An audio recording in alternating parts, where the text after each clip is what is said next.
welcome to The Orange. I'm Shakiel Mahjouri, and this is a weekly news talk podcast where we bring you a little slice of life.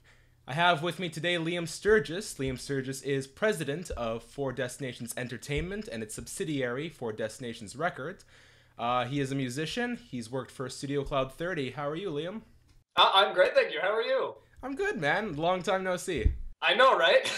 Thank you for having me on. This is funny only because I was on Liam's podcast last week, and we'll get to that first, actually. This is true, and you also came in and did an interview with myself and Alex just a little bit before that. So we've had our fair share of interviews this past little bit. Our careers are essentially intertwined. So I go to you for everything, and you come to me for some things. There we go.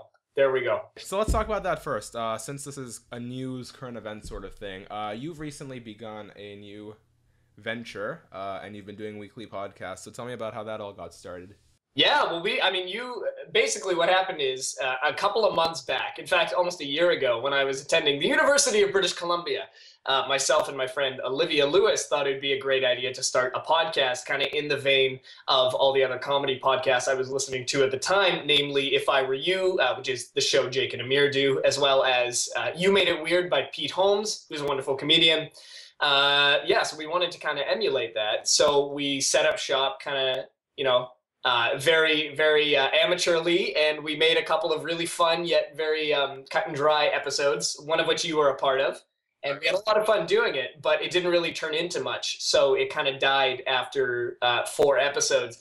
Also, the fact that we tried to do it twice a week was completely unsustainable. So that fell by the wayside. But now we've decided to rebrand and relaunch it as it's called Living the Dream, and the title speaks for itself. We have guests on, and we talk to them about how they are living their dream, talk about the cool things they do for their career and how they took their dreams and took them into ambitions and then turned that into what they actually do for a living. So we're doing that weekly now. We've already had 2 episodes go up, one with myself and Alex Balanco, and then one with your kind self, which was quite the entertaining listen. That's what I'm here for, hopefully. Yeah, hopefully. And we've recorded episodes. We've got episodes for the next month, so we're never going to run out of content, which was the problem with the first one. But we're having a lot of fun doing it, and I think the results have been pretty spectacular. So, yeah. Yeah, I've noticed, I think one of the things that's going to help yours be a success, I hope that'll help mine be a success, is you kind of found your focus. Yeah, absolutely. And the first round, that was kind of hard, because we were just taking questions, and we'd go from talking about comics to entertainment to life, and this time it's very focused on the person you're interviewing. Yeah, you kind of know what you're getting into when you listen to this one. Yeah. So let's get on to our topic today. There's a lot of you and I are both now sort of in the business that we rely heavily on social media as a way to advertise, get exposure, network, make new contacts. And recently there have been a few new gadgets and tools that social media networks have added to their platforms. The big one being, and I've heard mixed things from my classmates about this, is Snapchat recently added a new feature called Snapchat Discovery. And so now when you've updated your Snapchat, you open the device, there's a button. And when you click on that button, it links to different news outlets like Vice, CNN, ESPN, and reporters now Snapchat HD videos and photos. And it's just kind of another way for them to get the news to you. What do you think? Will it take off? Yeah, I mean, I think right off the bat, I want to say, A, I'm not somebody who gets the update right away, if ever, and B, whenever I hear about new updates for these social media platforms, I always worry that they're going to move towards being just the same thing, because what makes these apps like Snapchat and Twitter so successful is that they're so different and they are so focused. So now with Snapchat introducing this, I before learning about it, wonder if what the point is and if it's really necessary.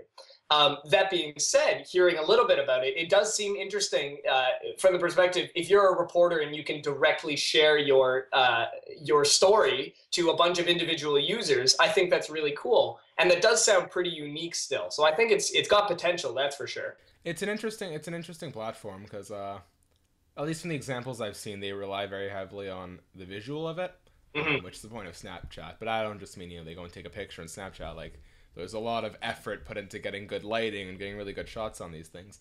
And I think one of the needs for this is that, I've been told throughout the first few months at broadcasting school is that news outlets are always looking for a way to get information out quickly, Yeah. and more efficiently. And I think this is a move in that direction. That's part of the reason Twitter is now probably the #1 news source worldwide, because just like I was covering the sentencing of Emma Paulson, who was a dog owner in Langley, dog walker in Langley, BC, who was charged with leaving 6 dogs in her car who died of heat exhaustion. And I was sitting in the courtroom, and you're allowed to tweet in the courtroom. So I was sitting in the courtroom listening to the hearing, and, when he said in conclusion, I wrote up a draft saying breaking news, Emma Paulson charged with blank, Yeah. put all my hashtags, yada yada, and I copied and pasted, and as I waited, and as soon as I heard the sentence, typed that in there and pressed send, and I was probably one of the first people to get that off on social media. And that's the direction I see this kind of new Snapchat platform going. It's trying to stay a step ahead in terms of getting the news out there efficiently and quickly. Yeah. So that's a trend I think you're going to see more and more. Yeah. And what do you think? Like, is it effective? Can you see news outlets getting information across this way?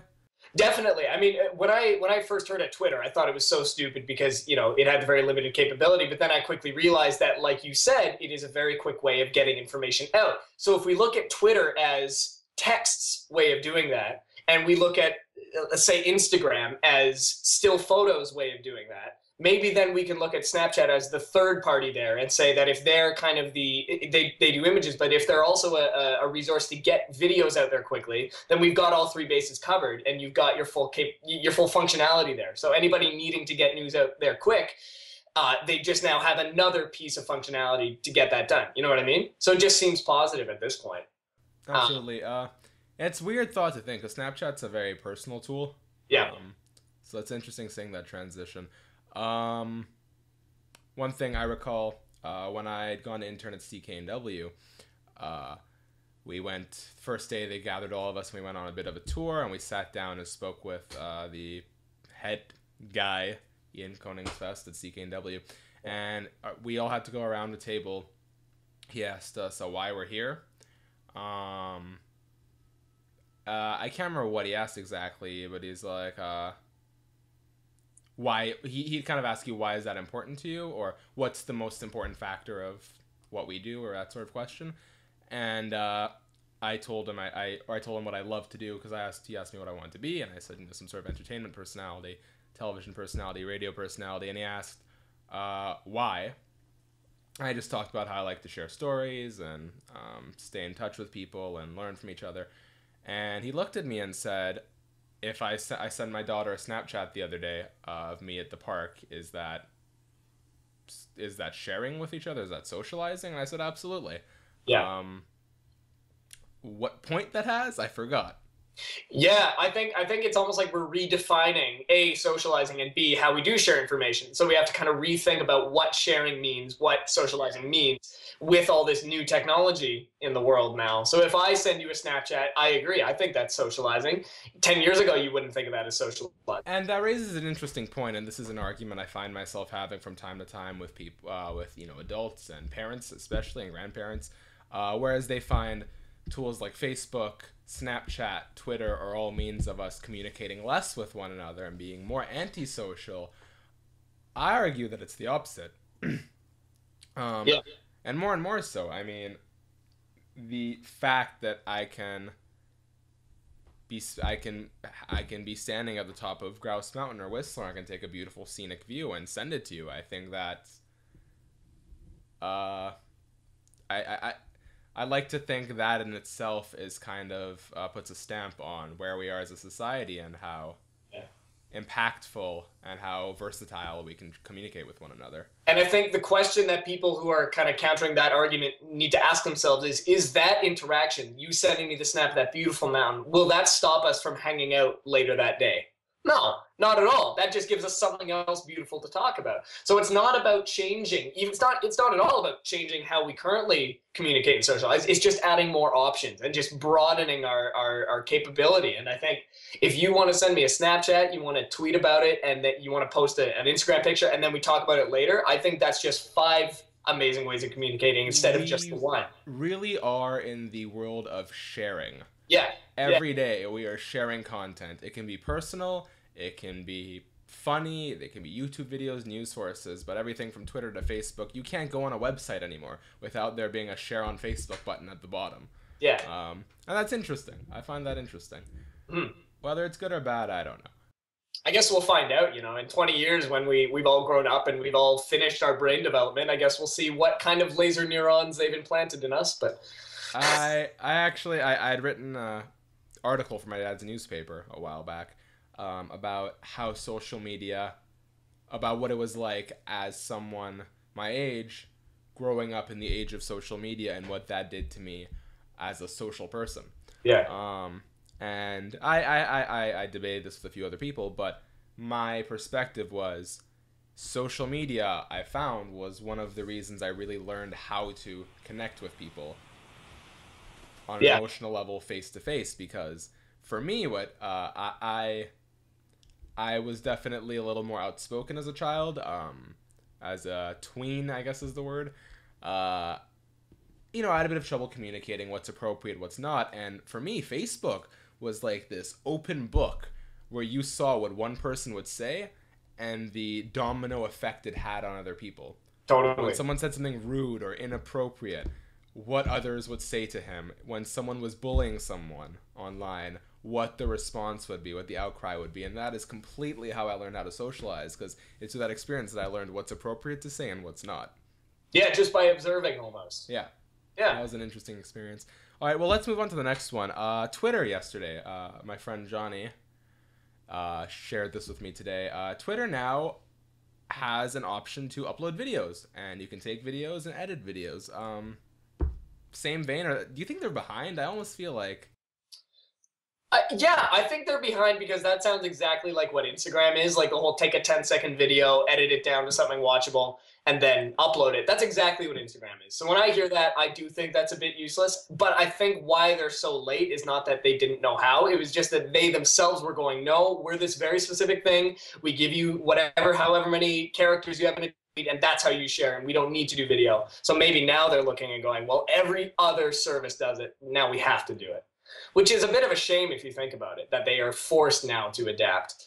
But absolutely, but in the same vein, I feel like you're right, this really is something they should have gotten on top of years ago. yeah. I mean, especially with what Twitter is as a platform for sharing stories, sharing links, uploading news. You'd think they'd have done this a lot sooner. And I was reading an article, and one suggestion they had as part of the reason they may have done this is as a means of advertising. Oh, totally. Yeah. Well, that's the thing. I was reading up on this before. You sent me a link, and one of the things the article pointed out is that these services can only go so long without monetizing and starting to find a way to make money that isn't private funding. And I was watching The Social Network, the movie with about Facebook the other day, and that was a problem addressed early on in the movie, is at what point do they put ads on the site? And then, of course, Facebook went and did that.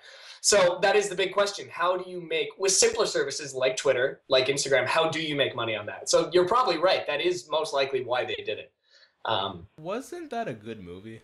Oh, I loved it. I think it's a wonderful movie. Love it. I think Justin Timberlake did very well, personally. Yeah. I don't know. As an on-trumpeter myself, I look at the story, even though it wasn't all happy, I look at kind of the rise and fall and the mistakes made, and I go, I want to do something like that, and I want to do it even better. So... And yeah, and Facebook allowed us to have that story of the social network. So. Absolutely. So, tell me, Snapchat's been more of a private service in terms of who can use that new discovery feature, but Twitter videos, are you going to get on top of that? I mean, maybe. I use Instagram for a very specific thing. It's to share never videos. I use YouTube to share videos. I use Instagram to share still pictures. I use Twitter to share my, what we call nowadays Twitter thoughts, which are just the quick, snap of the moment things. So Twitter video, I don't know, maybe, isn't that also just what Vine is though? Vine's something I haven't gotten into. Vine is more for the comedy. Okay. Vine is strictly, I think, service. Not strictly, but what it's really become is a service where people become internet celebrities just because their content's funny and you go on it to get a laugh. Okay, so it's got a niche, so that's important. Yeah, it definitely has a niche. Like YouTubers like Daystorm have a big Vine following, and what's funny about that is the Vine following and the YouTube following are completely separate. And he was talking about this one time. Yeah. Because Vine is a lot. The people who subscribe and watch YouTubers, they're either very committed to a few YouTubers, or they're the type who are just addicted to YouTube across the spectrum. Totally. With Vine, it's really a blend of, you know, you get the internet audience because it's so quick and efficient, but it's also for a very casual audience. So Dave Storm was talking about how, you know, he has hundreds and thousands of subscribers on YouTube, and he has hundreds and thousands of, or tens of thousands of subscribers on Vine. And his Vine subscribers didn't know that he was already famous on YouTube. That's funny. Yeah. But at the same time, that's impressive. If you can start from, let's say, probably not ground zero. Let's say you start from ground zero on 2 different platforms, and you can get following on both. That says something about you. I think that defines a truly talented performer. Yeah, definitely. Because the chances of you finding great success on any app or on any social media platform are so small. So if Dave Storm went and did it twice separately, that's cool. I like that. All right, so we're wrapping up towards the end of our time limit here. I'd like to leave you with one final question. I'm sure someone else will find use out of this, but me in particular, how do you stay so active on Instagram? Because I find myself having nothing to take photos of, and it just turns into like an album of food, and people get really upset with me. Well, I think I ran into that problem very early on, and it's been a learning process. There are a couple things. First of all, it's getting into the habit. So knowing that every single day you're going to have to take a picture of something. Second is accepting that your life is interesting enough that other people are going to want to see it. You know, you get used to seeing the day-to-day stuff, but maybe someone else isn't, and someone else would actually be very interested to see what you look like when you wake up in the morning. Stuff like that.